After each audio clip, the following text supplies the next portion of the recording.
Nech sa páči. Peter Mielik, televízia Teatry. Pán Kotlová, ešte k tým diskusiám, ak dovolíte, je jasné teda, že pán Maňka by neprišiel do diskusie, ktorú by sme aj mohli zrealizovať. Nemyslíte si, ak ste teda hovorili a porovnávali to možno s ringom, ak teda ten jeden súper nepríde, že z vašej strany by bolo možno také trocha menej chlapské, nečestné, tam proste prísť a vyhrať možno kontumačne v prvom kole, v druhom kole. A nie je taká diskusia viac, menej nad rámec toho, čo vy tvrdíte, že sa riadite svojou cťou, že sa riadite istými chlapskými zásadami? No, v prvom rade chlapské nie je od pána Manku to vzdať, ale samozrejme ja akceptujem aj takýto pohľad na vec a vravím, keby sa situácia vyvinula tak, že by k tej diskusii nakoniec absolútne nemalo dôjsť, nemám s tým problém. Nepotrpím si na to, aby som niekde rozprával monológ. Hovorí sa o predsedovi vlády, že miluje dialógy sám so sebou alebo len s redaktorom. Čiže ja nie som ten typ a nechám, viete čo, túto otázku vyslovene by som nechal v kompetencii televízie Teatry. Ako sa rozhodne, akceptujem tak či tak. Ďakujem pekne, ak dovolíte teda ešte jednu ďalšiu otázku. Hovoríte o svojom programe, spomínali ste aj tú prvú debatu. Ja som ho moderoval, musím sa priznať, že veľa z toho vášho programu som sa nedozvedel.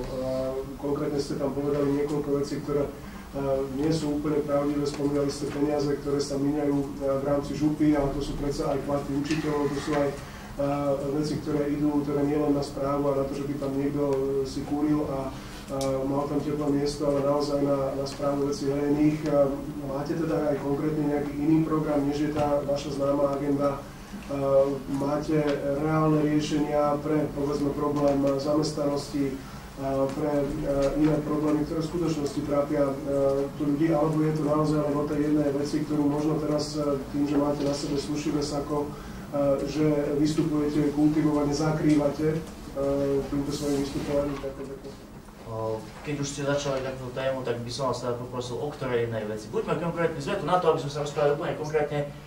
Čiže vás poprosím, konkretizujte tú otázku a ja vám úplne konkrétne odpoviem, lebo poviete o jednej veci, o akej jednej veci. Viete, lebo vy poviete o jednej veci, v SME napíšu, že sme sa tu bavili, ja neviem, o zase nejakých vymyslených záležitostiach, povedzte konkrétne.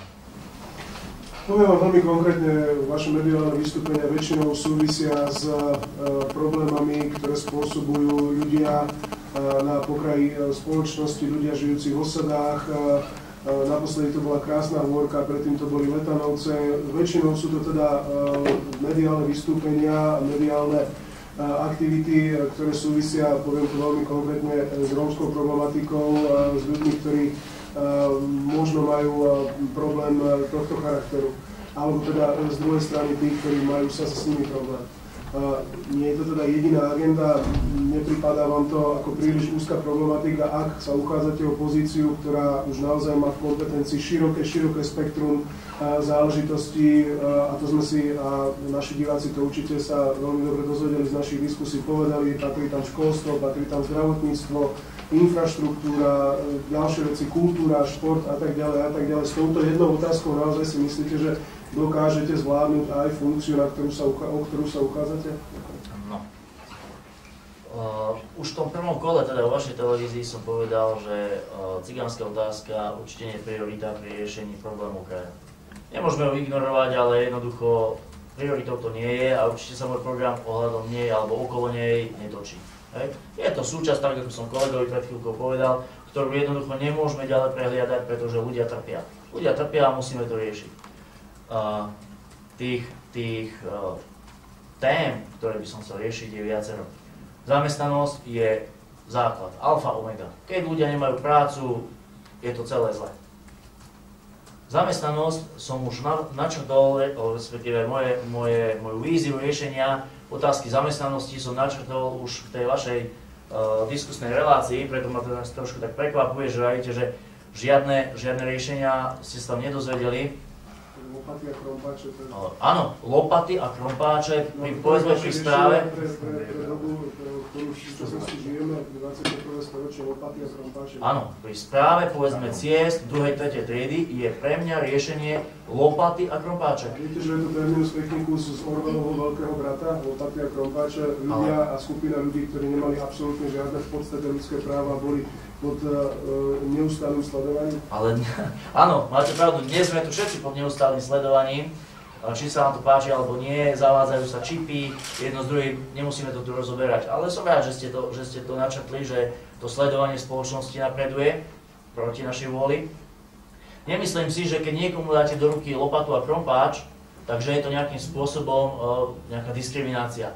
Ľudia, ktorí dnes nemajú dokončené vzdelanie, ktorí sú jednoducho neuplatniteľní na trhu práce, tak je podľa mňa o mnoho lepšie, keď pracujú s tou lopatou a krompáčom, ako keď sedia doma niekde na zadku, keď musím tak povedať, a čakajú na sociálku od štátu, aby im proste každý mesiac na pošte ten ich príspevok prišiel. Ak si niekto myslí, že zamestnať niekoľko, povedzme 100 ľudí namiesto jedného bagra a buldozera na opravu cesty je v dnešnej dobe prejavom spiatočníctva alebo diskriminácie, tak potom sa pozrime, kde dnes tieto supermoderné riešenia náš štát dostali. Vstúpajúca nezamestnanosť, situácia, že sociálne dávky prevyšujú minimálnu mzdu, ľudia, ktorí pracujú za minimálnu mzdu, sa cítia ako žobráci proti tým, ktorí si chodia po 600 eur sociálnych dávok na poštu. Čiže v takejto situácii si myslím, že lopata a krompáč je maximálne férová ponuka zo strany kraja pre tých, ktorí by inú prácu nemali šancu dostať. Banskobystrický kraj spravuje najväčšiu cestnú sieť zo všetkých krajov. Tu je obrovský jeden priestor na to, aby sme tých ľudí zamestnali. Nebude to stáť žiadne peniaze navrch. Jednoducho my musíme vychádzať z toho, na čo máme peniaze. Na čo máme prostriedky. Viete, nebudem rozprávať, ako povedal pán fyzik v tej našej relácii spoločnej, kde povedal, všetko vám postavím, všetko vám splním, priatelia, ale kde na to zoženie peniaze, to neviem. Hej. Ja sa držím pri zemi a snažím sa hľadať riešenia, na ktoré jednoducho budeme mať prostriedky. To je jedna vec, zamestnanosť. Ďalšia vec, školstvo. Zase, spomínal som to aj v tej vašej relácii. Zo svojej praxe môžem povedať, že na školách, na stredných školách je peňazí dostatok. Počúvame tu o tom, peniaze nie sú na škole, nedá sa, nemôžeme, nemáme na to. Ja hovorím, máme na to. Peniaze sú, len žiaľ, tie peniaze nekončia tam, kde by mali. Poviem vám na rovinu, na stredných školách, moja osobná prax, nikto ma nepresvedčí, sa jednoducho tie peniaze strácajú korupčným spôsobom a vynakladajú sa maximálne neefektívne. Keď škola namiesto toho, aby povedzme zvýšila kvalitu vyučovania nákupu moderných učebníc, cez spriateľné firmy nakúpiť 3 predražené digitálne multifunkčné tabule, tak pre mňa to nie je tá správna cesta. Pre mňa cesta v školstve stojí na zvýšení motivácie učiteľov a na to má kraj peniaze, pretože každý riaditeľ školy môže dobrým učiteľom dať ohodnotenie osobné, ktoré im ďalej vlastne zvýši chuť venovať sa tým svojim deťom. To je jedna vec. A druhá vec je racionalizácia tej siete tak, aby sme vychádzali v ústretí potrebám, povedzme, trhu práce v našom kraji. Povedal som to, a zase sa trošku čudujem, že ste to takto do takéhoto svetla postavili, povedal som to aj v tej vašej relácii, že mi príde až také divotvorné, že kraj zruší stavebnú priemyslovku v Banskej Bystrici. Poviem to za Banskú Bystricu, som odtiaľ to nebudem hovoriť o mestách, kde tú situáciu až tak nepoznám. Jedinú stavebnú priemyslovku, ktorú sme tu mali, bola zrušená, ale 4 alebo 5 gymnázií nám tu ostalo. Toto podľa mňa nie je absolútne prejav racionalizácie siete školských zariadení. Nehovorím už o tom, že škola zrušenej stavebnej priemyslovky bola následne za 70% odhadnutej trhovej hodnoty predaná súkromným záujemcom.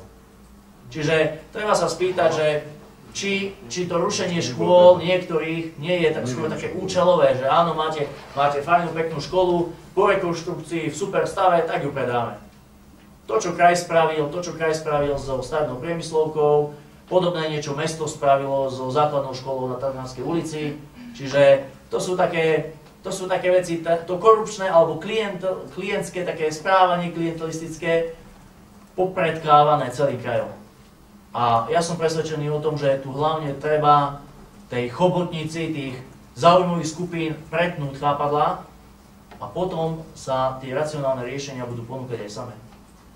Nechce to nejaké zázraky na počkanie, chce to zdravý rozum, sadnúť si na to, povedať, tu sú chyby, tu sú nedostatky, toto musíme napraviť, týmto získame peniaze a tieto peniaze získané musíme investovať tu a tu, napríklad do toho zamestnania, alebo do inovácie učebných plánov na školách tak, aby vyhovovali trhu práce.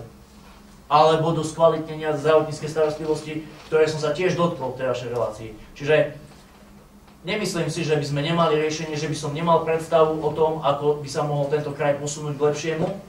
A už vonkoncom si nemyslím, že by moja agenda bola iba o cigánskej otázke, respektíve o riešení cigánskeho problému.